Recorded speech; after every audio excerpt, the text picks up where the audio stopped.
Lubos na ikinalulugod ng manunulat na ibahagi ang kwentong ito ng libre at ang iyong pagtangkilik ang pinakamalaking gantimpala. Gayunpaman, kung sa tingin ninyo ay karapat-dapat ang akdang ito ng karagdagang suporta, malugod naming tatanggapin anuman inyong maiaabot.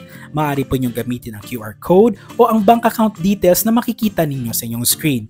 Anumang halaga ay makatutulong upang patuloy na makalikha ng mga bagong kwento. Para sa mga katanungan o iba pang concerns, maaari po kayong mag-email sa address na nakalagay din sa inyong screen. Tandaan po na hindi ito sa pilitan kundi isang voluntaryong pagsuporta lamang. Maraming salamat po. Kung na-enjoy nyo ang mga kwento sa channel na ito, i-click mo na yung subscribe button sa baba. At para sure na hindi ka maiwan, i-on na rin yung notification bell para ikaw ang unang makakita ng bagong upload namin. Ang nilalaman ng akdang ito ay buong-buong katang-isip lamang.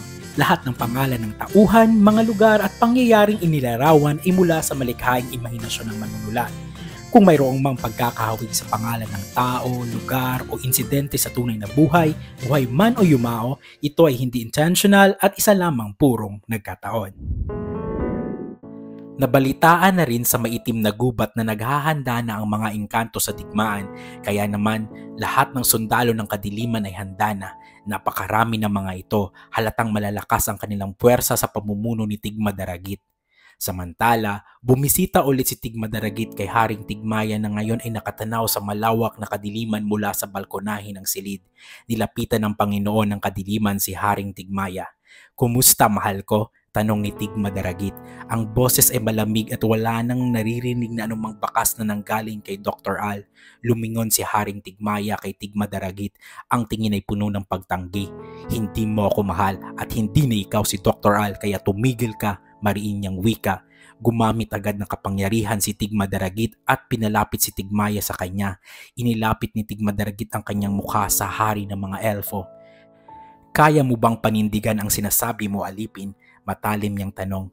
Nag-umpisa ang pagpapakita ng ganap na dominasyon. Sa isang mabilis na kilos, sinupil ni Tigmadaragit ang hari gamit ang kanyang kapangyarihan. Ganap na naparalisa si Tigmaya, hindi makakilos para lumaban at napailalim sa hindi mapigilang puwersa ni Tigmadaragit. Hinalikan ni Tigmadaragit ang mga labi ni Tigmaya habang kinokontrol ang mga reaksyon ng hari gamit ang kadiliman. Sa kabila ng pag-aalab ng galit ni Tigmaya, napilitan siyang sumunod sa bawat kapritsyo ni Tigmadaragit. Biglang huminto si Tigmadaragit. Ang kanyang tinig ay nagtataglay ng pangungutya. "Akala ko ba hindi mo ako mahal? Bakit tumitirik na ito, mahal ko?" Lumuhod si Tigmadaragit at ninamnam ang pagkalalaki ng hari ng mga elfo. Kinain niya ito ng buo. Walang pag-aalinlangan ay mabilis na naglabas-masok ang kahabaan ni Tigmaya sa bibig ng Panginoon ng kadiliman. Hindi na napigilan ni Haring Tigmaya ang ungol. Hindi na ito si Dr. Al, ngunit katawan pa rin ito ng mahal niya. Ang sensasyong dulot ni Tigmadaragit ay nakakabaliw para kay Tigmaya. Lalong bumilis ang kilos ng ulo ni Tigmadaragit. Gusto nitong kumilos at maging marahas kay Tigmadaragit, ngunit hindi niya magawa. Tanging ungol na lang na malakas ang kaya niya, hanggang sa lumabas lahat ng likido niya at walang sinayang ang Panginoon ng kadiliman. Hindi pa nakontento si Tigmadaragit. Hinalikan ng kay pusok si Haring Tigmaya. Hindi pa rin ito makakilos. Matapos ang mainit na tagpo, tumawa ng kay lakas si Tigmadaragit. "Wala ka ng pag-asa, mahal ko. Ang iyong mga kalahi at sundalo, pati na rin ibang lahing engkanto ay darating upang magpakamatay. Lahat ng lahi sa dapit ay mapapaslang." Tumingin siya kay Haring Tigmaya ng may matinding pag-iinsulto. "Ikaw lang ang matitira. Mananatili ka bilang alipin at tagapagbigay ligaya sa Panginoon ng kadiliman at hari ng buong dapit." Tumawa pa ulit ng malakas si Tigmadaragit at umalis na sa silid. Nang makaalis si Tigmadaragit, nakakilos na si Haring Tigmaya. Agad na nakakuyom ang kanyang mga kamay sa matinding galit.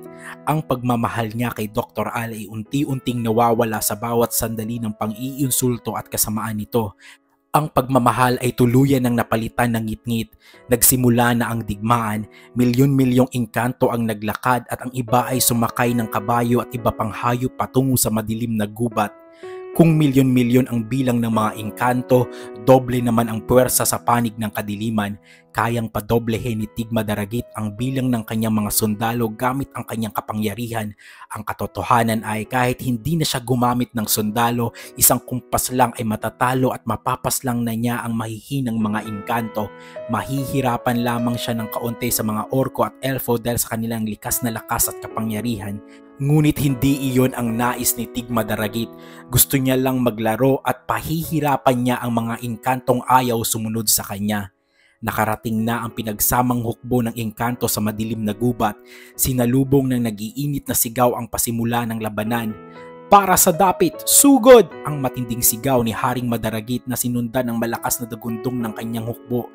Puksain ang kadiliman, walang susuko! Ang matapang at nag-aalab na sigaw ni Sandigon. Laban, hindi tayo magpapatalo! Ang buong tapang na hiyaw ni Prinsesa Hagnaya.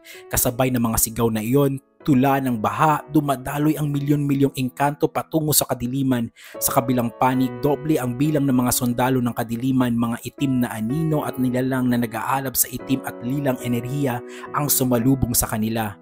Sa simula, nagpakita ng lakas ang alyansa. Ang mga orko at mga elfo ay magkasabay na sumugod, nagpapalit-palitan ng kapangyarihan at estratehiya.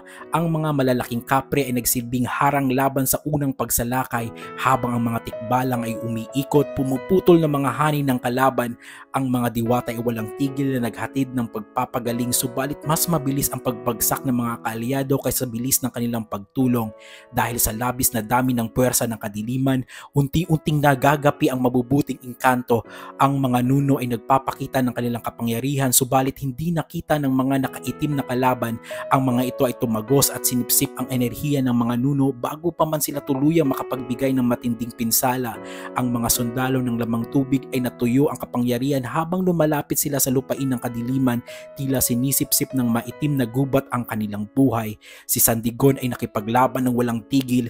Ang kanyang mga malalakas na sipa at kumpas ay nagpapadala ng malalakas na undayon, at sa bawat kalaban ng kanyang matalo, lalong tumitindi ang kanyang galit at determinasyon. Ngunit habang sumusugod siya, napansin niya ang buong hukbo ng elfo ay unti-unti nang naglalaho. Ang kanilang mahahabang pana at mabilis na atake ay hindi na nakikita sa gitna ng kadiliman. Kitang-kita ang pagkalagas ng mga buhay. Ang buhok at balahibo ng mga tikbalang ay naging pula na sa dugo. Ang ganda ng mga diwata ay napalitan ng pait habang isa-isa silang naglalaho, para silang mga butil ng buhangin na sinasagasaan ng dagat ng pulang tinta. Nanghihina si Haring Madaragit habang nakikita niya ang kanyang mga tauhan na isa-isang napapaslang, ngunit hindi pa rin umuurong si Prinsesa Hagnaya kahit natatalo na ang kanyang hukbo. Pinuwersa siya ni Haring Madaragit na umalis. Ako ang magpapaiwan dito, Hagnaya. Umalis ka na. Bitbitin mo ang lahat ng kaya mo, ang mga sugatan, ang mga buhay na natitira. Kailangang may matirang mamumuno sa kaharian ng mga orko sakaling may mangyari sa akin. Napilitan si Prinsesa Hagnaya na umatras. Ang bawat hakbang ay puno ng paghihinayang habang tinatanaw niya ang halos buong hukbo na nalulunod sa kadiliman. Ang pag-asa ay nawala. Ang lupa ay nababad sa dugo ng magkakaibang lahi, patunay ng matinding pagkatalo. Matapos pilitin ni Haring Madaragit si Hagnaya na umalis, sinimula ni Sandigon ang pagpapataka sa lahat ng nabubuhay pa. Hinarap ni Sandigon ang mga natitirang pinuno ng ibang lahi. Meron pang tapang sa kanilang mga mata, ngunit puno ng lumbay at pagod ang kanilang kilos. Mga kaibigan, pakinggan niyo ako, sigaw ni Sandigon. Mayroon pa tayong pagkakataon, ngunit hindi ito. Umatras na kayo. Kailangan nating mabuhay upang maghanda sa susunod na sagupaan. Bagamat nag-alangan, tumango ang mga pinuno. Sinimula nilang akayin ang mga sugatan at ang mga nakaligtas, at gumamit ng kapangyarihang maglaho ang iba upang mabilis na makaalis sa gubat. Nang tuluyan ng makalabas sa madilim na gubat ang mga kaalyado, naiwan sina Sandigon at Haring Madaragit na napapalibutan ng libu-libong itim na anino at masasamang nilalang. Tahimik na tumayo si Sandigon, handa na sa anumang mangyari. Ang kanyang mga kamao ay nakakuyom. Si Haring Madaragit naman ay naglabas ng kanyang sukdulang kapangyarihan. Ang kanyang katawan ay binalot ng kanyang enerhiya, handa siyang makipagtagisan sa kamatayan. Sa kanyang palasyo, nakangisi si Tigmadaragit habang pinapanood gamit ang kanyang kapangyarihan ng huling tindig ng dalawang pinuno. Lalo siyang nasabik nang makita niyang sila lang ang natira at handang lumaban. Mula sa palasyo, pinitik ni Tigmadaragit ang kanyang daliri. Kasabay ng pagpitik, naglaho na parang usok ang lahat ng sundalong nakapalibot kina Sandigon at Madaragit sa gubat. Tanging ang dalawa na lang ang naiwan. Lumabas ng palasyo si Tigmadaragit at lumipad patungo sa dalawang hari. Ang kanyang katawan ay nababalutan ng itim at lilang enerhiya na gumagalaw na parang apoy. Tumawa si Tigmadaragit. Ang tunog ay nagpaguho sa katahimikan ng gubat. Napatingin naman ang dalawa kay Tigmadaragit na ngayon ay nasa kanilang harapan. Walang sinayang na sandali sina Haring Madaragit at Sandigon. Bago pa man makapagsalita si Tigmadaragit, sumugod ang dalawa. Si Haring Madaragit ang nanguna. Sumiklab ang enerhiyang bumabalot sa kanyang katawan at bumuga na nag-aapoy na sinag patungo kay Tigmadaragit. Kasunod nito, mabilis na tumalon si Sandigon gamit ang buong lakas ng kanyang katawan upang ipukol ang kanyang sarili sa kalaban. Ang kanyang kamao ay nagliliyab. Gayunpaman, hindi man lang kumurap si Tigmadaragit. Nang tumama ang nag-aapoy na sinag ni Madaragit sa katawan ni Tigmadaragit, bigla na lang itong nawala. Hindi ito sumabog, hindi ito nagdulot ng pinsala, basta na lang nitong sinipsip ang kapangyarihan. Hindi pa man nakakalapit si Sandigon, sinalubong siya ng malakas na buga ng itim na enerhiya. Tumalsik si Sandigon at sumalpok sa lupa, nag-iwan ng malalim na hukay sa kanyang lupang tinamaan. Hindi sumuko si Madaragit, muling nagtipo ng enerhiya ang hari ng mga orko at sa pagkakataong ito, pinalibutan niya si Tigmadaragit ng sunod-sunod na matatalim na sinag ng enerhiya, tiyak na tatama ang bawat atake. Ngunit naglalaro lang si Tigmadaragit. Gamit ang isang galaw, binalot niya ang kanyang sarili ng itim na pananggalang na enerhiya. Ang bawat matalas na sinag ni Madaragit ay tumama sa pananggalang at nagkahiwa-hiwalay. Mabilis na bumalik si Sandigon. Ang kanyang bibig ay puno ng dugo. Hindi niya ininda ang sakit. Tumakbo siya ng pinakamabilis ng takbo at sa pagkakataong ito, inalis niya ang mga panangga sa kamay. Binalot niya ang kanyang mga kamao ng purong enerhiya ng elfo. Pinagsama ang kanyang lakas at kapangyarihan at hinarap ang nagliliwanag na itim na pananggalang. Dumagundong ang lupa nang magtama ang kamao ni Sandigon at ang pananggalang. Nagdulot ito ng malakas na lindol sa buong gubat. Sa wakas, nag-iba ng anyo ang pananggalang at napaatras si Tigmadaragit. Ngunit hindi dahil sa nasaktan siya. Lumingon siya kay Sandigon at tumawa, tila nakakita ng laruan. Iyan ba ang sukdulan ng iyong tapang? Tanong ni Tigmadaragit. Ang kanyang boses ay tila kidlat na dumadaloy sa hangin. Wala kayong panama. Sa huling pagtatangka, pinagsama ni Madaragit at Sandigon ang kanilang huling kapangyarihan. Nag-isa ang enerhiya ng orko sa lakas ni Sandigon at sabay nilang inilabas ang isang nag-iinit, umiikot at kulay gintong kidlat patungo kay Tigmadaragit. Sa pagkakataong ito, tumayo lang si Tigmadaragit. Hindi siya kumilos, hindi man lang nagtanggol. Tumama ang pinagsamang kapangyarihan sa kanyang dibdib at nagliwanag ang buong gubat. Nang nawala ang liwanag, nakita nila Madaragit at Sandigon si Tigmadaragit na nakatayo, hindi man lang nagalusan. Ang kasuotan nito ay hindi man lang nasira. Nakatingin si Tigmadaragit sa dalawa. Ang ngisi ay nanumbalik sa kanyang labi. Naghahabol ng hininga sina Madaragit at Sandigon. Ang kanilang mga kalamnan ay nanginginig at nanghihina na sa matinding pagod, ngunit diretso pa rin ang kanilang tingin sa kalaban. Walang inaksayang panahon si Tigmadaragit. Gamit ang itim na kapangyarihan, mabilis niyang itinuro ang kanyang kamay kay Sandigon. Tila may di nakikitang tali ang biglang pumulupot sa liig ng elfo. Pinalipad si Sandigon sa himpapawid. Ang kanyang mga paa ay nakalawit at nagpupumiglas. Ang itim na enerhiya ay lalong humigpit. Sinasakal ang dating hari ng mga elfo. Tumawa si Tigmadaragit ng kay lakas. Isang tunog na nagpatili sa mga natitirang hayop sa gubat. Habang nagpupumiglas si Sandigon, nagsambit si Tigmadaragit ng makalumang salita sa wika ng kadiliman, isang tila pangungutya sa dating hari ng mga elfo. Mortem tuam fines es vestro, sanguinem proegne anima pro tenebres, lubinos extrenum. Nang makita ni Haring Madaragit ang nangyayari, susugod na sana ulit siya. Kahit papagod na pagod, ang kanyang tapang ay nanatiling matigas. Ngunit tinitigan lang siya ni Tigmadaragit. Ang nag-aapoy na tingin ng Panginoon ng kadiliman ay tumama kay Madaragit at hindi ito makagalaw. Tila may libong toniladang bato ang dumagan sa kanyang balikat.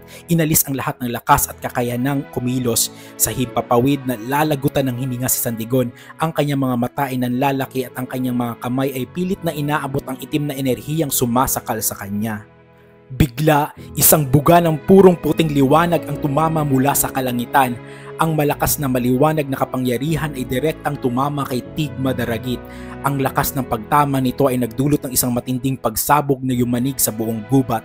Sa unang pagkakataon na patumba si Tigmadaragit sa lupa, ang lakas ng pagyanig ng liwanag ay nagpahiwalay sa itim na enerhiya sa paligid niya at bumagsak ang Panginoon ng kadiliman sa lupa.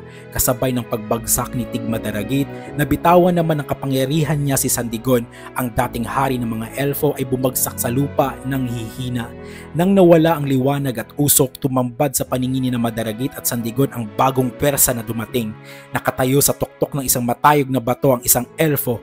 Siya si Prinsipe Lacanir, ang prinsipe ng mga elfo na pinatapon sa mundo ng mga tao. Binalot ang kanyang katawan ng mapuputing enerhiya na nagpatalsik sa dilim. Katabi ni Lacanir ang kanyang asawa na si Makoy, isang tao na may hawak ng isang kakaibang anting-anting na nagbibigay liwanag. Sa kabilang banda naroon si Mang Eduardo, ang matanda ngunit malakas na engkantonero, isang tao na may kapangyarihan na nakatayo ng tahimik ngunit handang lumaban. Nag-angat ng tingin si Tigmadaragit mula sa kinabagsakan niya sa lupa. Ang kanyang kasuotan ay hindi nasira at ang kanyang mukha ay puno ng galit at pagtataka. Tinitigan ni Tigmadaragit ang lalaking nagpatumba sa kanya. "Sino ka?" tanong ni Tigmadaragit. Ang kanyang boses ay tila umalingaw sa buong kagubatan. Hindi nagsalita at ngumisi si Lacanir. Ang kanyang mga mata ay nagliliyab sa determinasyon. Ang mag-ama na sina Makoy at Mang Eduardo ang umabante ng konti. Sabay silang nagsambit ng napakahabang inkantasyon na wika ng mga engkanto habang ang anting-anting ni Makoy ay nagliliyab. "Lux in tenebres arayna, tigil na ng bunga ng kadiliman, kuwanum na liwanag, Panginoon ng kawalan, Ignos Sanctos dumating!" Biglang may pumalibot na bilog na puti kay Tigmadaragit na nagpabalikwas sa kanya. Ang puting bilog ay kumikislap at humihigpit tila isang matibay na pisi na gawa sa purong liwanag. Habang nakakulong si Tigmadaragit, inulit ng inulit ang inkantasyon ng dalawang engkantonero. Ang bawat salitang lumalabas sa kanilang mga bibig ay nagdaragdag ng puwersa sa bilog. Napapasigaw sa sakit si Tigmadaragit. Ang maputing liwanag ay tila umaag na sa kanyang itim na kapangyarihan. Ito ang unang pagkakataon na nakita nila na ganito kalaki ang pagdurusa ng Panginoon ng kadiliman. Samantala, si Prinsipe Lacanir naman ay lumapit sa kanyang amang si Sandigon na nakahandusay at nangihina sa lupa. Inilapit niya ang kanyang kamay at binigyan ito ng maputing enerhiya upang tulungan siyang bumangon. Biglang umilaw ang mga mata ni Tigmadaragit ng maitim na liwanag. Sa isang iglap, nagpakawala siya ng malakas na buga ng kadiliman at nabasag ang bilog ng inkantasyon. Mabilis na nagpalabas si Tigmadaragit ng itim na enerhiya na parang apoy at bulalakaw na pumalibot sa kanya. Gamit lamang isang titig, tumilapon si Makoy at sumalpok sa isang puno. Kasunod nito, tinira niya ng kapangyarihan si Mang Eduardo at ito ay napatumba. Nang gagalaiti sa galit si Lacanir nang makita ang asawa na nasaktan, tumingin siya kay Tigmadaragit at ang kanyang boses ay may taglay na puwersa ng bagyo. "Walang nakakasakit na kahit sino man sa mahal ko." Sa mga sandaling iyon, lumiwanag ng purong puting enerhiya si Lacanir. Ang liwanag ay sumiklab at umabot sa kalangitan. Sumugod si Lacanir at Tigmadaragit sa isa't isa. Ang kanilang pagtatagpo ay nagdulot ng pagyanig sa dapit. Ang maputing enerhiya ni Lacanir at ang itim na enerhiya ni Tigmadaragit ay nagbanggaan. Parang dalawang magkasalungat na bagyo ang naghahampasan at ang bawat pagtama ay lumilikha ng mga kulay puti at itim na kidlat sa paligid. Pareho silang malalakas. Nakipagsuntukan si Lacanir gamit ang kanyang pinanday na pakikipaglaban ng mga elfo habang ang kanyang kamao ay binalutan ng maputing liwanag. Sinalubong ito ni Tigmadaragit ng mga suntok na may itim na enerhiya. Parehong nakipagtagisan ang dalawa. Nagpapatunay na ang lakas ni Lacanir ay katumbas ng Panginoon ng kadiliman. Bukod sa suntukan, nagpukol din si Lacanir ng mga sinag ng liwanag na parang matatalas na sibat habang nagpapakawala si Tigmadaragit ng bulalakaw na gawa sa kadiliman. Nang makita ni Sandigon ang kanyang anak na lumalaban, napangiti siya. Muntik niya makalimutan, hindi man hari si Lacanir, siya ang pinakamalakas na maharlika sa mga elfo. Taglay nito ang kapangyarihan ng liwanag na minsan lang ibinibigay sa isa sa mga anak ng henerasyon ng hari. Sa kanyang pamumuno, sa bunsong anak niya ito napunta. Ang kapangyarihan ay napakalaki at dalisay kaya ito ang tanging paraan upang matalo si Tigmadaragit. Sumiklab ang matinding tagisan ng liwanag at dilim, ngunit unti-unting mayroong nagbago. Naramdaman ni Prinsipe Lacanir na hinihigop ni Tigmadaragit ang kanyang liwanag habang sumusuntok si Lacanir, tila unti-unting nababalutan ng itim na usok ang kanyang mga kamao. Ang maputing enerhiya na nagkukubli sa kanya ay nanlalabo at siya ay unti-unting nangihina. Walang silbi ang sigaw ni Tigmadaragit. Ang boses ay tila umalingaw ng tagumpay. Nagawa ni Tigmadaragit na suntukin ng kay lakas si Lacanir gamit ang kamao na binalutan ng purong kadiliman at napabulusok ito sa lupa. Ang liwanag ni Lacanir ay humupa at bumagsak sa lupang na may malakas na kalabog. Nakita ni Sandigon ang nangyari. Sinubukan ni Madaragit na makatulong kahit nangihina pa at sugatan. Pilit siyang nagpalabas ng kapangyarihan mula sa kanyang mga kamay, ngunit ang liwanag na lumalabas ay tila walang bisa at manipis. Hindi na niya kaya. Nang akmang tatapusin na ni Tigmadaragit ang labanan, biglang may isa pang kapangyarihang nag-aapoy na tumama mula sa kabilang dako ng gubat, kasabay ng isang malakas na tinig ng matinding galit. Dumating si Tigmaya. Nagawa niyang makawala sa silid kung saan siya nakakulong. Galit na galit ito at sinubukan niyang paulanan ng kapangyarihan si Tigmadaragit. Ang bawat atake ni Tigmaya ay mas matindi at mas walang awa kaysa kay Lacanir. Sobrang suklam na ang pagmumukha ni Haring Tigmaya. Ang kanyang katawan ay tila nanginginig sa sobrang puot. Hindi na alintana na katawan iyon ni Dr. Al ang kanyang inaatake. Tanging ang kadiliman sa loob ang gusto niyang sirain. Tinitira ni Haring Tigmaya na nag-aapoy na kapangyarihan si Tigmadaragit. Ang bawat atake ay mas matindi at nakakakilabot, ngunit may kakaibang nangyari. Biglang nawala ang itim na enerhiya na bumabalot sa Panginoon ng kadiliman. Hinahayaan niyang saluhin ang kapangyarihan ni Haring Tigmaya. Hindi napansin iyon ng hari sapagkat sa tindi ng puot at galit, tira lang siya ng tira. Habang sinasalo iyon ni Dr. Al, nakita ni Haring Madaragit ang katotohanan. Isang tao na sinasalo ang sakit at sa mukha ni Dr. Al may luhang nananalantay.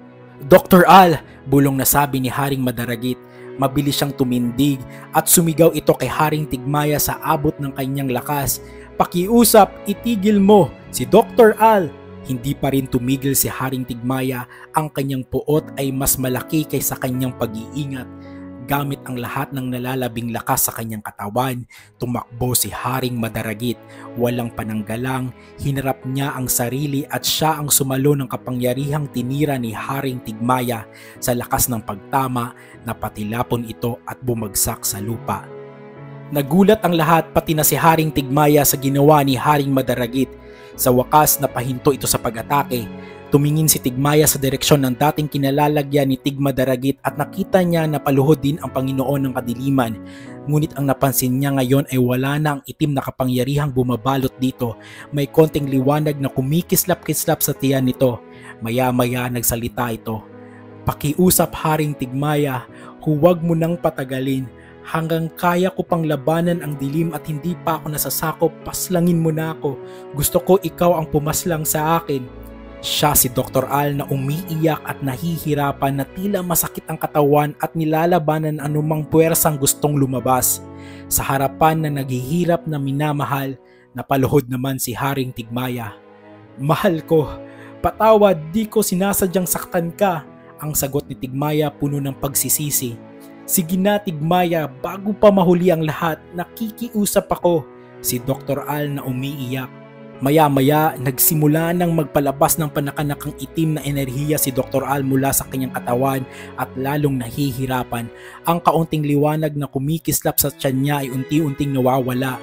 Sa matinding pagpipigil sa sarili, pasigaw na sabi ni Dr. Al, "Haring Tigmaya, di ko na kaya, paslangin mo na ako para sa ikabubuti ng dapit." Nang makita ang matinding paghihirap, si Lacanir at Sandigon ay nagpalabas ng kapangyarihan at handa silang gawin ang huling paghampas. Ngunit bumangon si Haring Tigmaya at sinaway sila. "Hayaan ninyo ang hari ng elfo ang gumawa," sabi ni Tigmaya na umiiyak pa rin at nagsimula ng magpalabas ng enerhiya.